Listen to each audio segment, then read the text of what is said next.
சாய்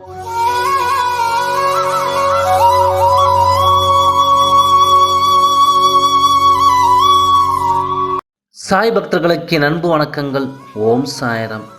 என் அன்பு குழந்தையே, உன் கோரிக்கைகளை நான் செவி கொடுத்து கேட்கவில்லை என்று என் மேல் கோபம் கொண்டு உள்ளாயா? உன் கோபமும் உன் அறியாமையும் கண்டு என் பிள்ளையின் சிறு பிள்ளைத்தனத்தை பார்த்து நான் சிரித்து கொண்டே தான் இருக்கின்றேன். நான் கோபம்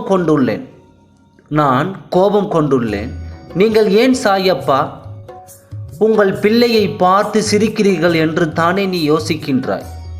நான் உன் சாயப்பா சிரிக்கிறேன் என்றால் உனக்கு அர்த்தங்கள் புரிய வேண்டாமா?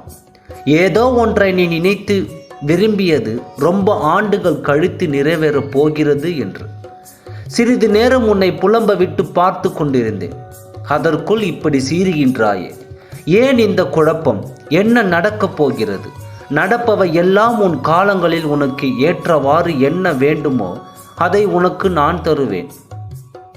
இப்போதுள்ள உன் காலத்திற்கு உனக்கு என்ன தேவை என்று உனக்கு புரிய வைக்க சிறு லீலைகளை நடத்தினேன்.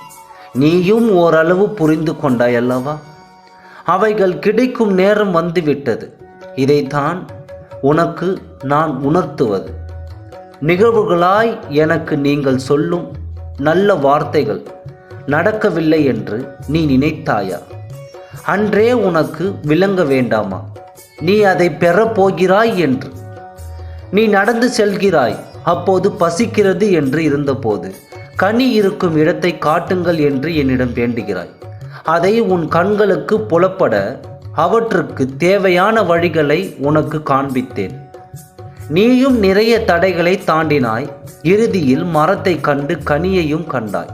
ஆனால் கனிகள் உயரத்தில் இருப்பதால் எட்டவில்லை என வேண்டினாய்.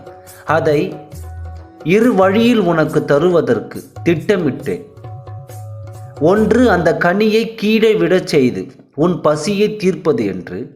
இன்னொன்று, நீ தைரியமாக துணிச்சலாய் நம்பிக்கையுடன் மரத்தில் ஏற வைத்து கனிகளை உன் கைகளால் பறிக்க வைப்பது என்று.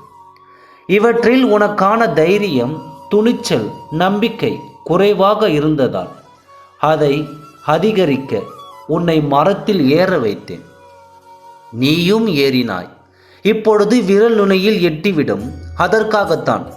ஏன் இது உனக்கு கிடைக்க இவ்வளவு போராட்டம் எடுக்க வேண்டும் என்ற வேகம் வந்துவிட்டது அல்லவா? இவற்றுக்கு தான் உன் தந்தை எல்லாம் நிகழ்த்தினேன். இப்பொழுது புரிகிறதா உனக்கான பதில் என்னவென்று? நீ கனிகளை பெற்று சீரும் சிறப்புமாய் வாழ்வாய். என் அன்பு குழந்தை அல்லவா? நீ அப்பாவின் மீது வைத்திருக்கும் நம்பிக்கையை ஒருபொழுதும் கைவிடாதே. நீ நம்பிக்கையோடு இரு. நீ நினைத்தது நிச்சயம் நடக்கும். நான் நடத்தி காட்டுகிறேன். ஆகவே நல்லதே நினை, நல்லதே நடக்கும். ஓம் சாய்ராம். நன்றி, வணக்கம்.